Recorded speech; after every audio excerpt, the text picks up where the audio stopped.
Bharatiya Janata party అనేక రకాలైన కార్యక్రమాలు నిర్వహించడం జరుగుతుంది. ముఖ్యంగా దళిత సోదరిమణులకు, బడుగు వర్గాలకు, అట్టడుగు వర్గాల యొక్క అభ్యున్నతి కోసం, సాధించడం కోసం ప్రధానమంత్రి నరేంద్ర మోడీ గారి నాయకత్వంలో దేశంలో అనేక కార్యక్రమాలు తీసుకోవడం జరుగుతున్నాయి. ముద్రాల నుంచి మొదలుకొని మరి విశ్వకర్మ యొక్క యోజన కావచ్చు, అదేవిధంగా దళితులను పారిశ్రామికవేత్తలుగా మార్చే యొక్క కార్యక్రమం కావచ్చు, అన్ని విషయాలలో వాళ్ళకు మరి ఒక తోడు నీడగా ఉంటూ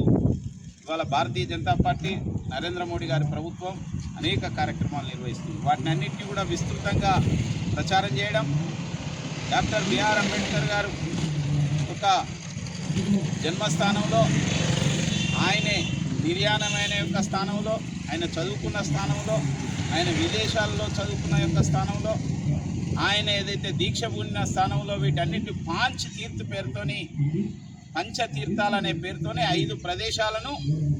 బ్రహ్మాండంగా దర్శనీయ స్థలాలుగా తీర్చిదిద్దిన యొక్క ప్రధానమంత్రి నరేంద్ర మోడీ గారు ఈ సందర్భంగా మనకి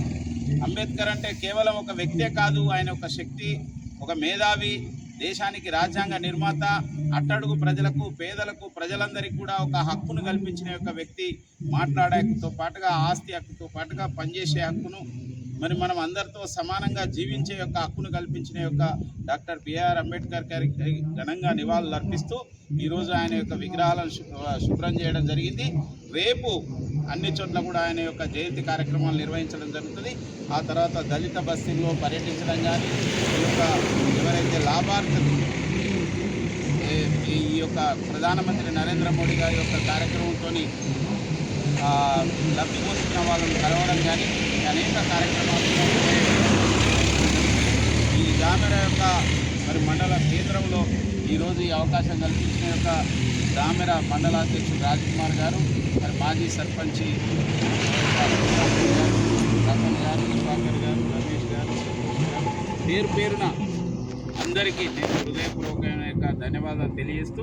ఈ కార్యక్రమాలను విజయవంతం చేయాలని చెప్పి నేను ముఖ్యంగా దళిత సోదరిమణులందరికీ కూడా మరొకసారి అంబేద్కర్ జయంతి సందర్భంగా శుభాకాంక్షలు కూడా ముందుగానే నేను తెలియజేస్తాను.